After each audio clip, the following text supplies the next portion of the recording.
Mobile app security is one of those areas where cloud and backend people can get a little too comfortable. Because in the backend, you control a lot.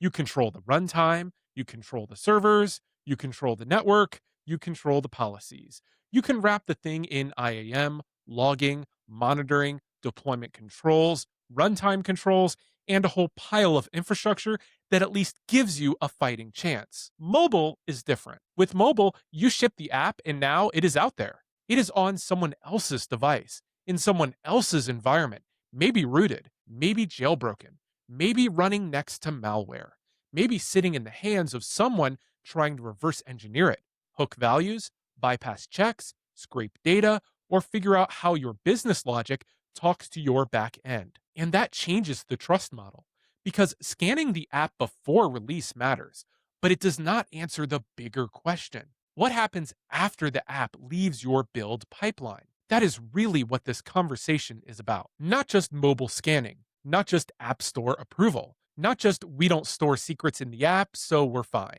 More like, what does mobile app security actually mean when the thing you shipped is now a public artifact that attackers can pull apart, instrument, modify, and abuse? I'm Brian Teller from Teller's Tech, and this is Ship It Weekly.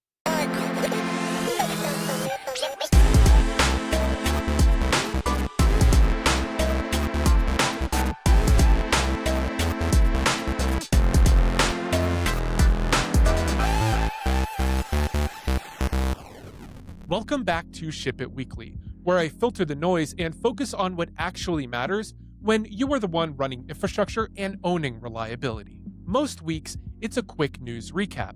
In between those, I do conversation episodes with people who are building platforms, running infrastructure, securing applications, and thinking through where this industry is actually headed. Today is one of those conversations. I'm joined by Joel DeStefano from Guardsquare, where he is a product manager.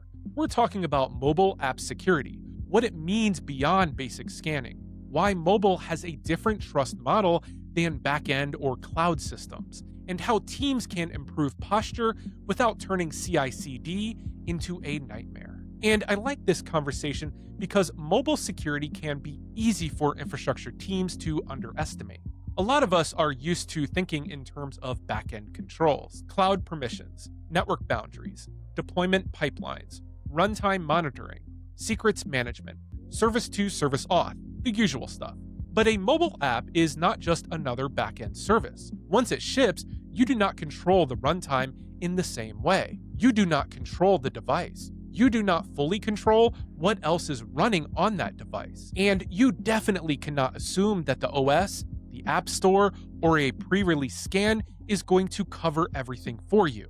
You start with the obvious goal: build the app, scan the app, avoid obvious vulnerabilities, check dependencies, fix bad TLS configuration, do not ship secrets, get through the App Store process. Then reality shows up. Attackers can decompile the app. They can inspect the business logic. They can look for sensitive workflows. They can run debuggers and instrumentation frameworks. They can hook values, bypass checks, abuse accessibility services, overlay screens, or try to convince your back end that a compromised app is still genuine. And somewhere in the middle of that, mobile security stops being just a pre-release checklist and starts becoming a layered strategy. In this conversation, Joel and I talk about why mobile is different from backend and cloud, what teams assume the OS is protecting them from, why scanning is necessary but not enough, and why there is no sensitive data in the app can be a dangerous oversimplification. We also get into the main layers of mobile app security: testing, hardening, runtime protection, and monitoring. That includes code hardening, obfuscation, runtime checks, detecting rooted or compromised environments, watching for hooking frameworks, and monitoring what is actually happening after the app is in the wild. There is also a good thread in here around CI/CD, because security that destroys the release process usually does not last. So we talk about build overhead, release gates, what should block a release, what should become tracked risk, and how teams can add mobile protections without making every app release feel like a hostage negotiation. And toward the end, we talk about AI accelerating attackers, why fundamentals still matter, what a sane first step looks like for teams trying to improve mobile security, and why App Store approval should not be treated like a security strategy. So if you work around DevOps, SRE, platform engineering, AppSec, mobile engineering, CI/CD, or you support teams shipping mobile apps that connect to important backend systems, this one should be worth your time. All right, let's jump in.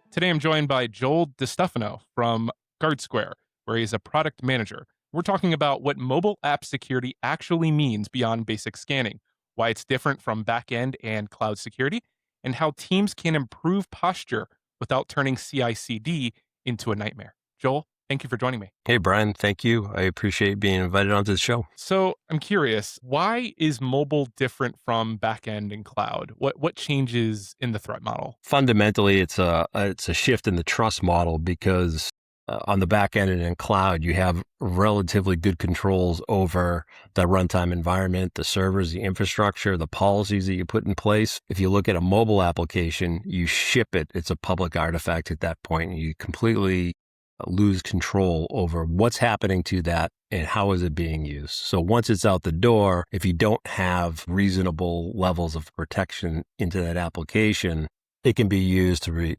attackers can reverse engineer that. You might be installed into an environment on a phone that has malware that is going to scrape that user's information. So there's risks when you ship a mobile application that I wouldn't say it goes beyond the back end. It basically essentially opens up a different paradigm of risk and a different trust model. So if you're like a DevOps or SRE person, what's the simplest way to think about it? So I would think about it in terms of integrating security into your everyday life, into your build processes. And there's a couple different facets to that. There's the scanning aspect, which you had mentioned.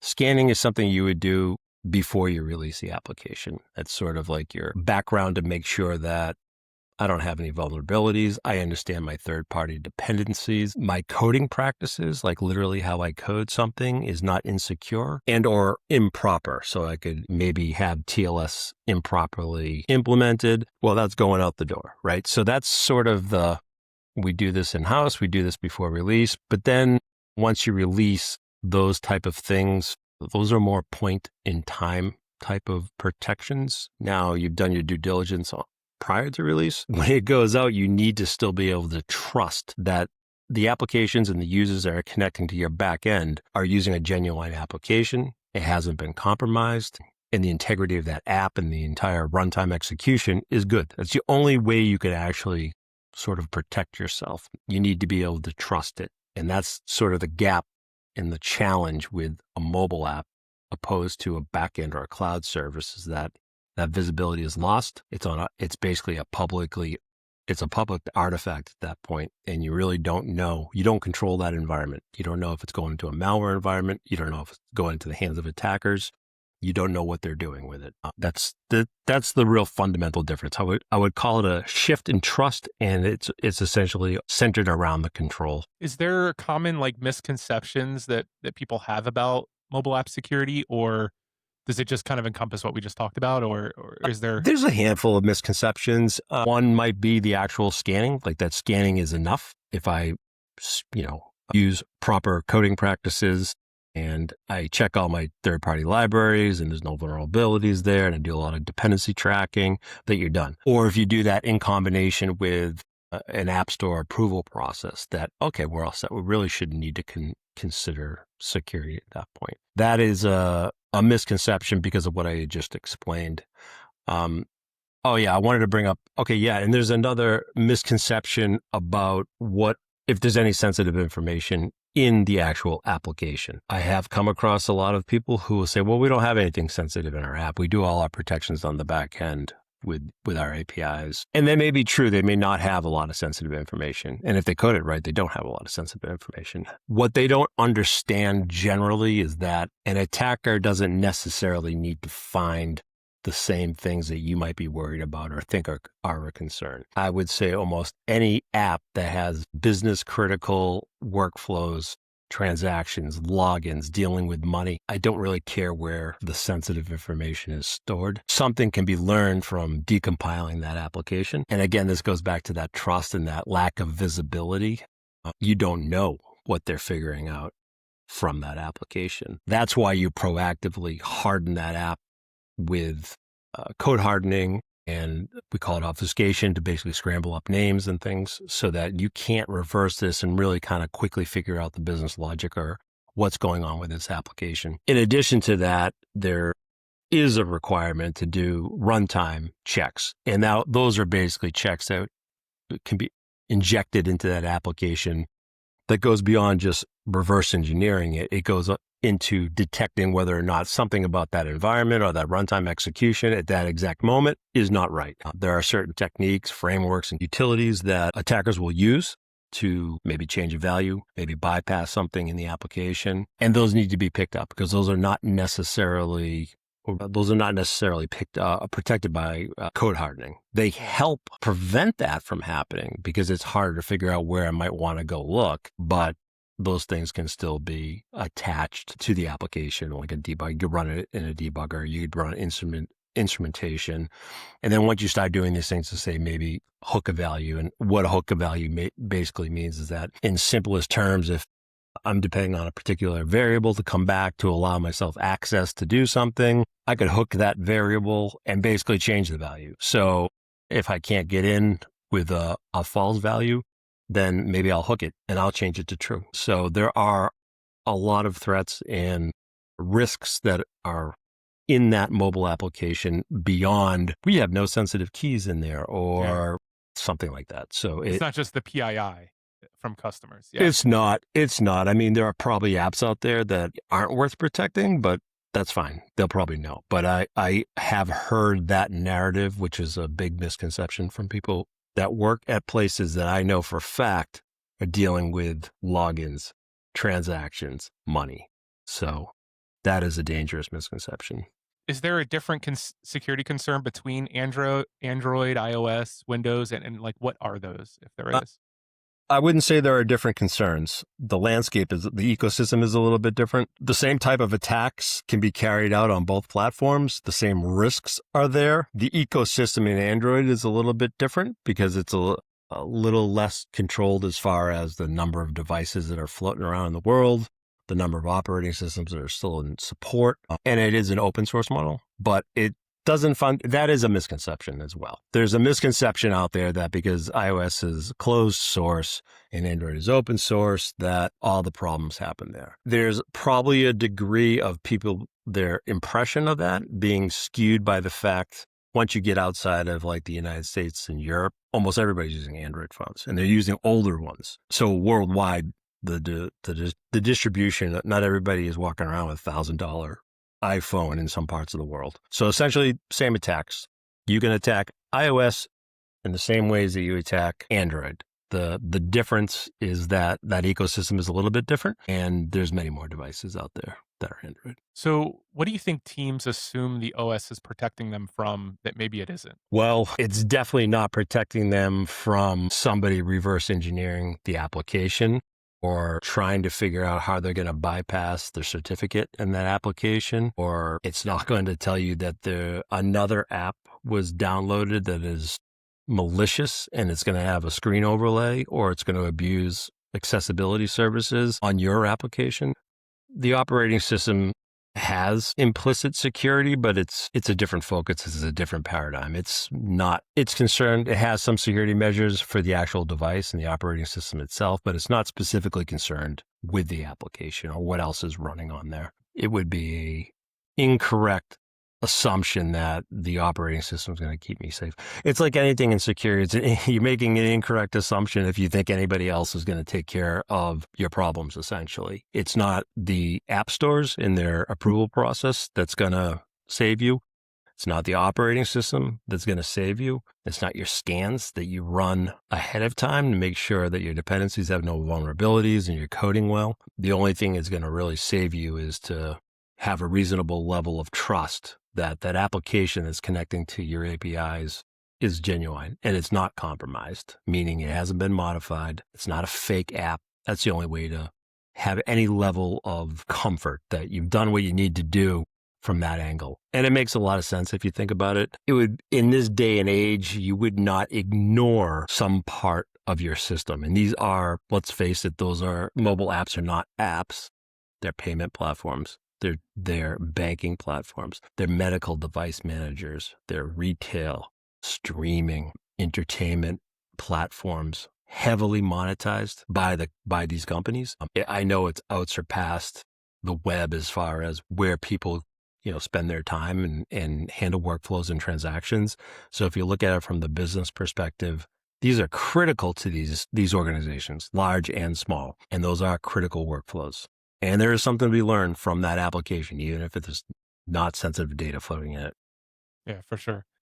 And so we kind of talked a little bit about scanning. Teams love to say that we scanned it or we do scan it. Why is that not enough for mobile? I think so. The way I kind of explained it a little bit earlier is that scanning is going to tell you something about how you might be coding that application or the way you're implementing certain like inherent security measures like secure communications and TLS. If you scan the application, it might say, well, it's probably not a great idea to have this secret floating around in your application. So, okay, I'll take the secret out.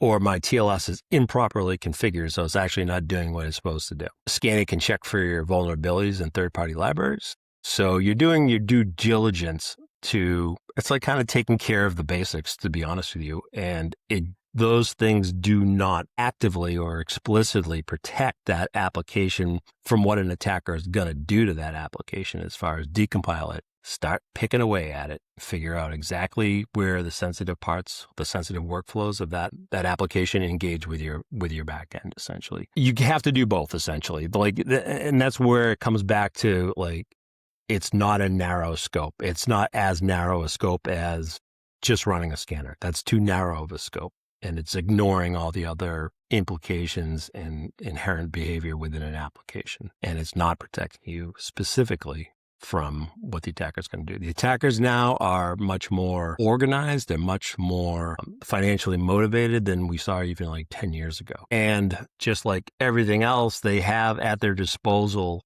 a large number of pretty advanced frameworks and tooling to actually help them do this faster. It's a bit of an arms race in that regard because we can't control the things that are out there that they're going to be able to use, but all those things that are out there help them carry off these specific attacks and also speeds up their time so that they can sort of industrialize the entire thing.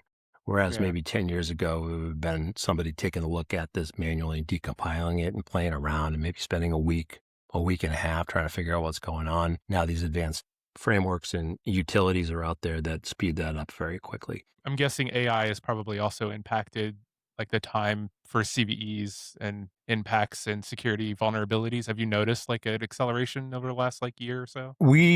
So there's undeniably a bit of a paradigm shift there in the sense that attackers are going to be looking and using AI assistance. And what that will do is essentially speed up the time it takes for them to figure out the logic and figure out what they want to go after. We have not seen a increase in our customer base being attacked as a result because our fundamental principles that we have in place are actually the right ones from the beginning prior to the explosion in AI here. And it's going to be true really in many different paradigms, but especially in the attacker and the defender space, the AI assistance is going to speed up the attacker. If the defender was not in the right place or not using the right approach to begin with, then they're going to be in a little bit more trouble than someone who has the right fundamental principles in place and, multiple layers of static reverse engineering, very resilient runtime checks, and even a service to basically validate that your application that's connecting to your APIs is a genuine, non-compromised, uncompromised app. So yeah, it changes the game a little bit, but it doesn't like fundamentally change it. It gives them some tools. It gives everybody some tools. So I was reading on Guardsquare. Can you like explain the layers to me? Kind of touched on a little bit. There's testing, hardening, runtime protection, and monitoring. How does that work as like one cohesive strategy? Yeah. So the testing is is like the scanning aspect, which would look for the vulnerabilities, insecure practices, insecure coding practices, improper implementations. The hardening is our core product set, which is the decompiler based or a compiler based approach to adding protections into that application. So we'll take the output IPA or APK, depending upon the platform, decompile that, add the code hardening and obfuscation to basically make that decompiled code look like gibberish to somebody, and also inject what we're referring to as runtime checks. So, for example, is this device rooted, or is someone attaching a hooking framework? Has somebody gotten around the actual certificate? So, or is there malware is there malware on the device that's trying to abuse accessibility services or using overlay or a screen reader to scrape information? So that's the hardening aspect. And then the monitoring aspect is another important part of this broader picture, which is, I spoke about this earlier, where that whole trust model, that lack of visibility, even if you are protected, you still want to monitor what's going on because things shift. You might see all of a sudden evidence of certain behavior in a certain part of the world. So maybe you want to pause for a second and be like, do we want to, change our configuration, release a new application, maybe improve some of the protections here, like what's going on? So it's not just, you can't just add your protections and just, I'm done, I'm good. You should be monitoring that and essentially allow yourself the flexibility to change your posture as needed, essentially. So, okay, keeping the CI/CD framing, we talked about the runtime protection, the obfuscation. Does that create any or what is the build overhead from that? And does that slow builds down? How do you keep security checks from killing the velocity of normal Yeah, app that's a development? good question. I mean, that's always a concern in any paradigm of security, no Mhm. matter what it is, because it doesn't come for free. If you're going to do it correctly, but there's always a line between protection and usability.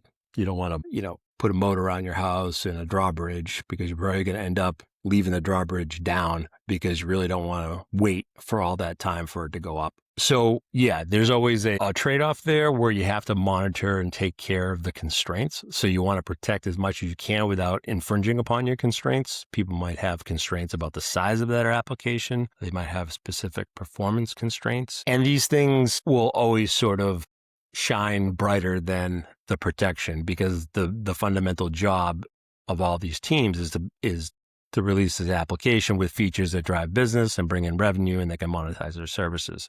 So there is a balancing act. It's a unavoidable balancing act, but if your vendor has the right tooling and options and features, it shouldn't be a pain that's not worth, accepting, or a penalty that's not worth accepting. Yeah, it's a fundamental part of adding protections, but if you go about those protections in the right way and use the right tooling and understand what you're trying to protect, it should be a minimal impact to your delivery process. So, okay, with that in mind, what would a good or a sane gating strategy look like? Like, what would block a release versus what becomes a tracked risk for down the road? As far as testing the application is concerned, Yeah, or vulnerability tracking or whatever. How does that impact the CI/CD work? depending upon the severity of the vulnerability or the insecure coding practices, it could be a high risk thing that should be mitigated immediately. But a lot of scanning tools will also surface maybe medium or low risk things that you can just kind of track and be like, okay, I'm going to put that on my wish list. And next time around, we're not going to block the release over this because it's not severe. It's not a high risk situation. And then the lower ones, you can basically make a list. That's what people do. And then sort of when they have time, pluck away at a few of those because those are not critical risks. From the testing standpoint of a protected application, going back to the usability, it cannot impact the usability and whatever those constraints might be. So it has to be protected and then verified by the QA team that, okay, we're still within the constraints of acceptability. And then if it's not, maybe there's a change to the configuration, or maybe you're being too aggressive on certain aspects of the protection, in which case you can change your posture there and dial it down. If you don't have evidence of past attacks, you're not going into a really high risk known malicious situation, maybe you could gamble a little bit and take a step back on doubling down on those protections for the sake of that usability. But there is a sweet spot, really. I mean, essentially, you don't want to, I probably didn't give the best advice there. You really don't want to look at it that way. You want the sweet spot, which is I'm reasonably well protected against all of these things with minimal to no impact in the usability. Certain things are acceptable as far as impact. Certain things are not. Like it's not acceptable to cause a stability issue, but it might be acceptable to, lose a couple milliseconds on a particular transaction or some sort of a method or something for the sake of the assurance that it's now secured, right? So it's a bit of a trade-off there in what's important to you from a protection standpoint, and also what is important or critical on the constraint side. But those are essentially the only things that would really just stop the release. I have high severity, critical things that need to be fixed. And that comes down to the policies, the internal policies, compliance policies, and governance of that organization, that they make a rule and they should make a rule that there's a high severity finding and scanning. It's a stop the press thing. And usually those things shouldn't be too difficult to fix. And then as far as protections, it's just like any release cycle. You add it, even if it's not a protection, you still have to test your application. So when you integrate the protection into your CI/CD, it's not like you're going down a different path. You're essentially just running it through your system tests and your QA team with the protections. So if you're an engineering team and you're trying to improve mobile app security posture today, is there a top 3, top 5 things that you would start with? Yeah, I would say not to get overwhelmed. I would to take a step back and start asking some really basic questions. What matters to us? How is this app interacting with our back end? What could possibly hurt us? Start brainstorming around that.